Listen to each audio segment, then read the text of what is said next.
Welcome, everybody, to My Friend in HR. I am your friend, Jasani Courtney. Today is Friday, June 23rd, and I do want to start episode 2 with thanks and gratitude. I have been overwhelmed at the initial response from the first episode. At the time of this recording, we were at almost 200 downloads. I know that for more established podcasts, this isn't a remarkable number. But to be honest, when I started recording, I was thinking that if at least 50 people listened, that by itself would be a huge win. But to be nearly 200 downloads is truly humbling. The real cool thing is that nearly a quarter of those downloads are from outside the United States. Nearly 20% are from the UK and throughout Europe. And we have listeners from as far as New Zealand, Singapore, Dubai, and even West Africa.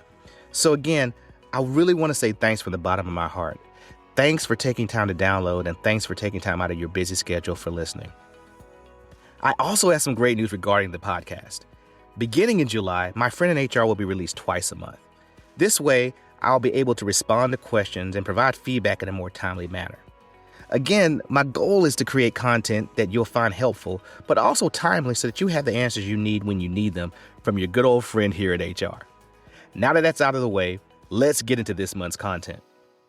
In our last discussion, we talked about telling your story, how each job is a chapter in the novel that you call your career. We talked about how to make good choices and how those choices have an impact over future decisions in your personal career journey. Now it's time to take a look at how to get those new jobs. My plan is to have this discussion over 3 episodes, with each episode focusing on a specific aspect of obtaining that new opportunity. Part 1, which we'll be going into detail about shortly, will be about how to apply for jobs. What are the best ways of applying for that job? What are some of the everyday mistakes applicants make? And also, what do HR professionals like myself look for when making decisions about who to hire, as well as why HR makes the decisions that we do?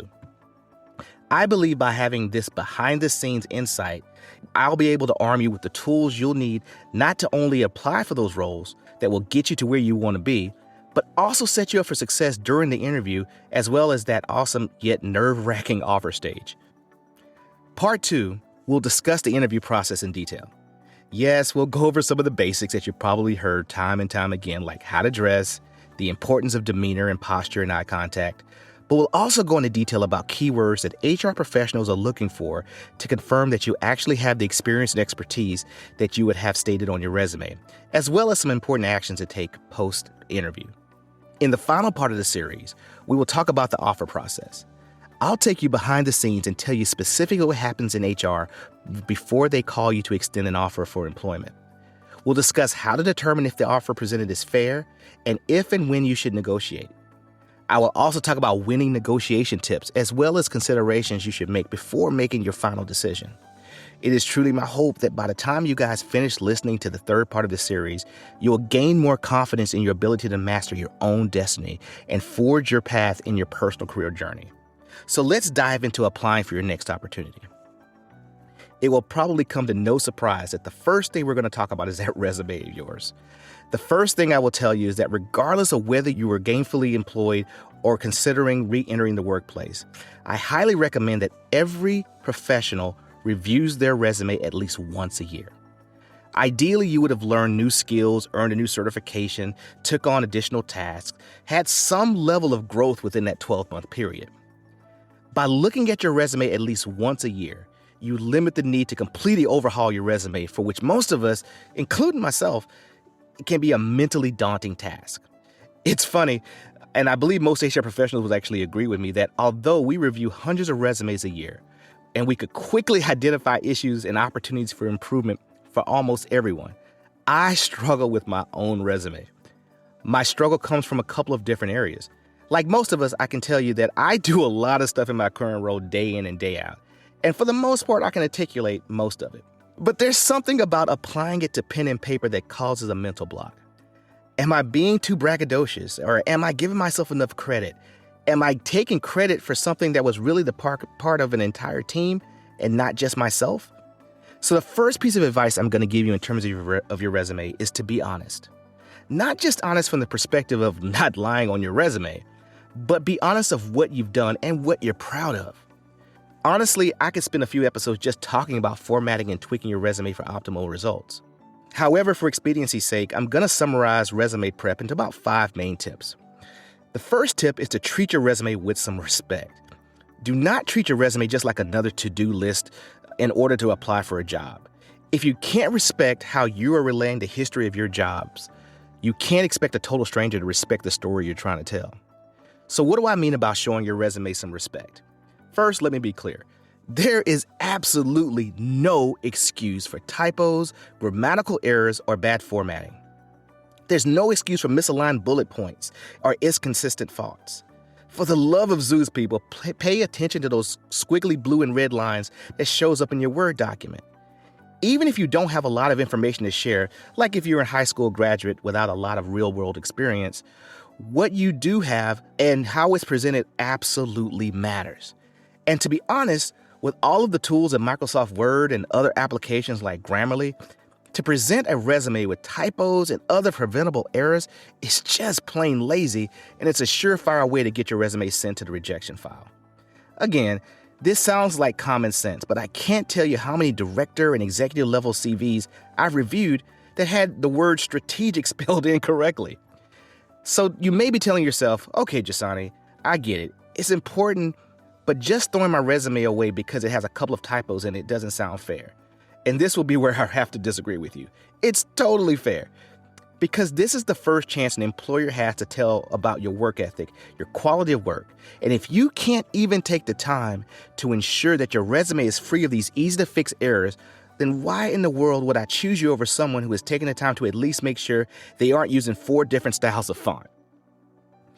Another aspect of showing your resume some respect is make sure that your contact information is professional. And what I mean by that is check that freaking email address of yours. I know your friends find the email address sexycat69@gmail.com or bigballsmcgee@hotmail.com. Either way, neither has a place, in my opinion, on a resume. Now, there's nothing wrong with having a unique email address or an email address that displays your own unique style. However, there's unique, then there's being unprofessional. When compiling your resume or even in the interview process, remember that the recruiter is trying to gather every little bit of data about you to determine how good of an employee you may be. Also, remember that you are competing against potentially hundreds of other applicants. It's up to you to decide where that line is for you, but take that into consideration when tweaking your resume. That contact email does matter. The final aspect of showing your resume some respect has to deal with your objective statement. And you know what I'm talking about. You know that whole statement at the beginning of your resume that you say, I want to use my skills and strengths to make the next organization successful. You like that? You like that? Successful. Sean Connery. Successful. That objective statement is such a bland and often copy and paste statement. And when we see that in HR, that just screams lazy and lack of effort to most of us. While your objective statement may not be the reason for your resume to get sent to the bottom of the pile, it's a fact that a really good objective statement can definitely take you towards the top. Let me give you a quick example. Let's say that you're applying for a marketing job that deals with graphic design. By stating that you want to use your skills to maximize blah, blah, blah, blah, blah for the company tells me absolutely nothing that makes me want to learn more.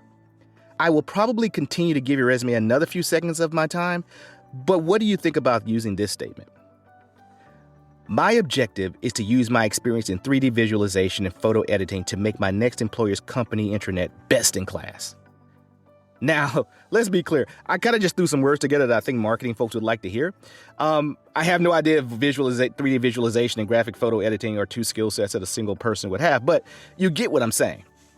The first statement that I gave, the first example, tells me nothing about it and is very generic. If I'm a recruiter or a hiring manager in marketing, that second one is going to grab my attention, especially if those skills are some of the skills I'm looking for. If you need some keywords to take a look at the job description and find out what it is they're looking for and help it to generate your objective statement. Because if you're able to show that your objective statement is the same as their need, you're already on a good path for landing that interview. My second tip in terms of your resume is to ensure that your resume is geared towards a job you want. Actually take the time to read what it is you're applying for, and if applicable and it makes sense, add some of that content into your resume and show how your skills and background can address the problems and the needs that the company is looking for. Now, this is kind of where some potential applicants go down the wrong path. They either completely embellish their resume and skills to try to get an interview, hoping that their social skills and their gift of gab will win them the job. Or sometimes they flat out lie about their qualifications. I've even seen some resumes where they've copied and pasted a huge chunk of the job description into their CV. Ladies and gentlemen, please be aware that recruiters have been doing this for a long time. They can recognize their own freaking job descriptions. If it's in your resume, it's gonna be a red flag for them. Also, don't embellish. In many opportunities, you don't have to know every single skill they're looking for. In a lot of cases, 75% solution plus good work ethic and a great attitude is enough to get you in the front door. I know there's that famous saying that goes around saying, fake it until you make it. That is such a dangerous strategy because if you overestimate your ability to learn on the cuff, this opportunity will not last long and it's only going to add to your list of short-lived jobs, which does not help the overall picture of your career. Remember, folks, it's all about the totality of all the jobs that you've had that tells the story. My third tip is to remember that this resume is not a thesis statement. Your resume should be a maximum of 2 to 3 pages. Let me say that again. Your resume should be at maximum 2, maybe 3 pages. And to be honest, 3 pages is still a bit much. When listing your experience, it should come down to just a few basic components. 1, your most recent job title. 2, the name of the company in which you had that title. 3, the dates in which you held that title. And number 4, 3 to 5 brief bullet points about key accomplishments within that job. Trust me, nobody wants to read 12 paragraphs. And while you might be able to explain your previous job description in that robust detail, what we really want to know is, what did you do with that job and what did you accomplish and how did you help your last organization? And that's why I always recommend, instead of going into this long summary about your job description, list your key objectives. What did you accomplish? And when you're going into detail about your accomplishments, use quantitative data when possible, meaning use numbers, use statistics, use facts. I'm going to go back to using a marketing professional as an example. If your last position was being in charge of the company's intranet, list the number of increased clicks or number of employees that visited the site compared to what it was before. Yeah, this might require a little digging on your part, but trust me, it's much more powerful than listing a generic job description that you found online. Saying something like increased employee engagement on the internet by 75% within the first 30 days of the relaunch. Wow, that's powerful. If I am trying to launch a new intranet site at my company, that is something that would get my attention and want to learn more. However, when it comes to your CV, in many things in life, less is more. Just make sure what you do put counts. Number 4, don't be tricky. Don't try to trick and be smarter than the recruiters. In my 20 plus years, I've seen almost every trick candidates try to play on their resume. For example, a candidate will intentionally not put the month and the year on the time in which they held a particular position in order to give the appearance of a longer tenure. What does that mean? That means sometimes folks may put that they were in a position from 2020 until 2022. Simple math, 2020 minus 2022, that's 2 years. Or is it 2022 minus 2020? Math is hard. But you get what I'm saying. It sounds like you were in that job for about 2 years. However, if the truth is that you held that job from December 2020 until January 2022, then the real time frame is closer to a year. And if a recruiter asks you during your interview to specify, and it comes out that you've played this time warp trickery, then that will give the recruiter the impression that your ethics may be somewhat questionable. And again, the purpose of all of this, folks, is to make sure you're successful in obtaining career fulfillment. So just be honest. My final tip towards the resume is keep it simple and AI friendly. And I will tell you, there are a number of very impressive infographic formats for resumes out there that are really appeasing to the eye. If you're not familiar with infographic resumes, look them up. It's definitely worth your time. These resumes are becoming more and more popular as they take things like experience and skills and put them into very sleek looking graphics, which again can be very eye-catching. However, these infographics are not always AI friendly. And the hard truth is, these days, some sort of AI or Boolean word search will review your resume before a human being will. That is just the days that we're in at this point. The sad truth is that while these infographic resumes are very catchy and aesthetically pleasing, they don't play well with systems that depend on artificial intelligence. Does that mean that they shouldn't be used? No, absolutely not. I do think they have a time and place. For example, if you're applying at a small firm and they may not use an applicant tracking system that depends on artificial intelligence, they may be kind of old school and they actually review every resume that comes in, then absolutely, it may make sense to use it at that point. However, for the most part, I recommend that when you apply for a job, use a clean, sleek, minimalist format. And then once you get in the front door and get that interview, bring that impressive infographic and hand that to the actual interviewer. It's worked on me, and I know it's worked on dozens of my colleagues. Again, those infographics are some really cool stuff, and if you haven't had the chance to check it out, do so with a simple Google search and prepare to be dazzled. As I mentioned before, I could spend an entire episode on just talking about resumes. But applying for a job is more than just a resume. There's a lot more decisions that you need to make to give yourself the maximum chance in getting this new job. And I'm going to bring up a few things that you may or may not have even thought of. So now that you've gotten your resume tweaked, you may be thinking the next step is to go online and start applying for a bunch of jobs. And the answer is no, not necessarily. I would say that the next consideration you want to do is maybe consider utilizing an agency or a staffing firm or a headhunting service. Now, most of us knows what those are. These are firms that specialize in having a bunch of resumes on file to send to employers, and they collect a fee if the employer picks one of their candidates. Honestly, depending on your situation, this could be a very smart choice versus spending hours and hours and hours applying online. So when should you consider using a third party versus doing it yourself? First, if you're gainfully employed and you want to test the market, I would say an agency would be a great choice. If you choose to use an agency, however, there are a few things you need to think about. First off, there are a large number of national chains out there, and depending on your field, it may make sense to go to one of these national firms. Or you might even want to look for a firm that specializes in your industry. There are some of these agencies that specialize in information technology professionals or accounting and finance, or even HR. There are others that specialize in finding opportunities for engineering professionals. Trust me, if there's an industry out there, there's a firm that specializes in this. Now, every successful firm does not have to be a national chain. There are a few smaller boutique firms that can be just as valuable. However, they tend to have a smaller number of clients, which means that your resume may not be seen in front of as many employers. This isn't always the case, but because there are some really great niche firms out there, take your time to look at their track record and see if they're truly a quality firm. Most of these firms have online pages that you can upload your resume, and usually a recruiter or representative will give you a call to discuss what it is you're looking for so that they can complete your profile so they know how to present you to other employers. However, before putting your hope into this one firm, ask a lot of questions about their process. The last thing you want to do is entrust an important task like helping you find your next opportunity to a firm that's just one big virtual meat market, where they have hundreds of thousands of resumes in their database just so they can tell employers that they have hundreds of thousands of resumes in their database. And they aren't necessarily looking out for you or specifically what it is you think you're looking for. You can kind of tell this through a few factors. First, are they truly listening to what you need and what it is you're looking for? Or does it seem like they're simply following a script, and despite whatever you say, it seems like that they're going down a singular path?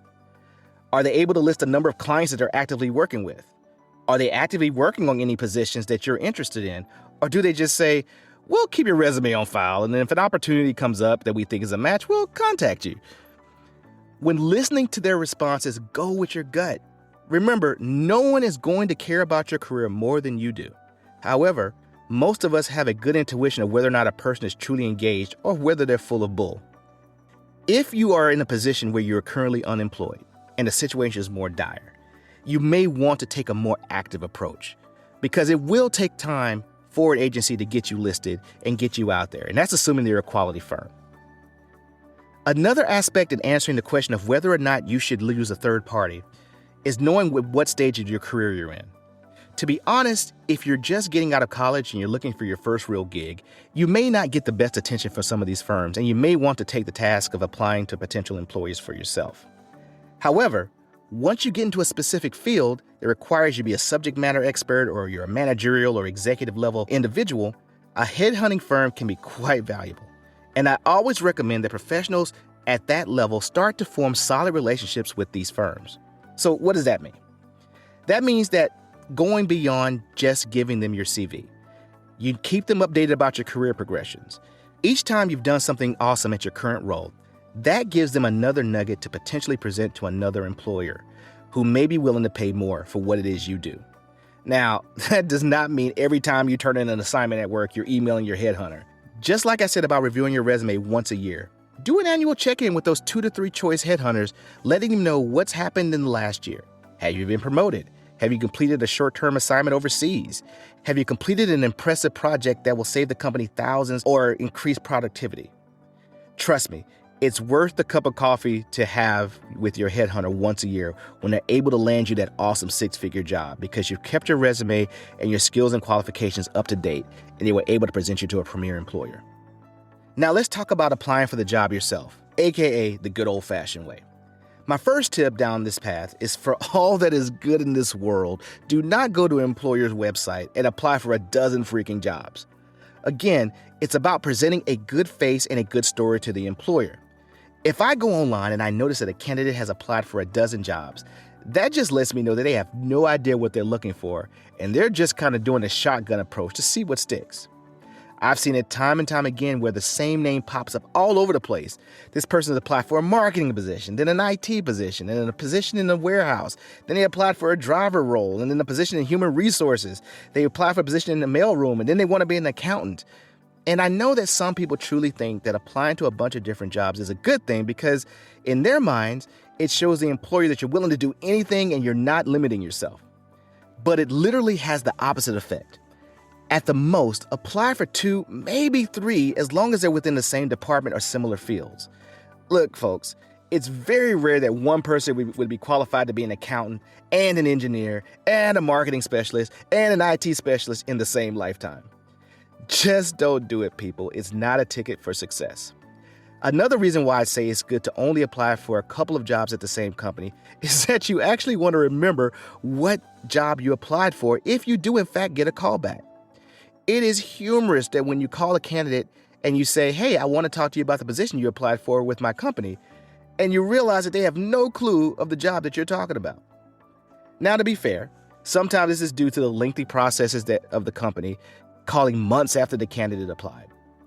And to be fully transparent, most times when a recruiter gives you a call, they will say something like, hi, my name is Jasani Courtney, and I wanted to talk to you about your application as an IT specialist. However, sometimes they don't. They just may call you and say, hi, I'm Jasani, and I want to talk to you about that position that you applied for with our company. The fact that you applied for a dozen positions, you're already starting off at a disadvantage because you're racking your brain trying to figure out, oh my God, what did I apply for? And if you listen to episode 1, you remember that we're not going to be applying for a bunch of miscellaneous jobs. We're done with that. We are only going to apply for those opportunities that will help us get to where we ultimately want to be in our careers.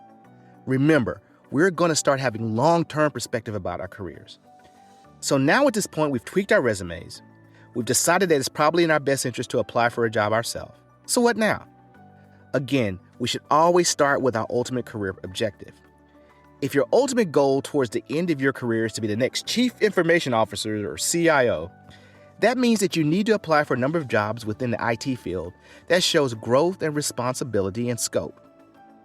Now, before folks start to zone out and think, okay, now he's only talking about senior level people, let me correct you right now. This is exactly the mentality you need to have regardless of where you are in your career, whether you're just starting out, whether you're mid-level, or whether you're starting to get to that senior level in your journey. And sticking with the CIO career path discussion, even if you're in your first job out of college and you're a desktop specialist who works on computer problems at the office, ideally the next time you apply for a job, it'll be at a desktop specialist level 2, or maybe even a network specialist. Remember, the end goal is to have enough experience in all the realms of IT to one day make yourself a viable candidate for that top IT job at a company.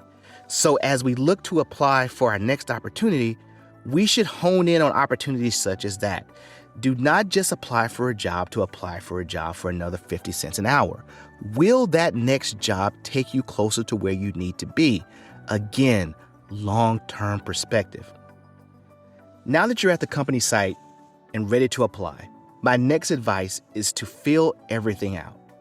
Now, I know one of the major complaints from applicants is that the employer will have you not only upload your resume, but then they have you complete all of these fields that are literally already on your resume.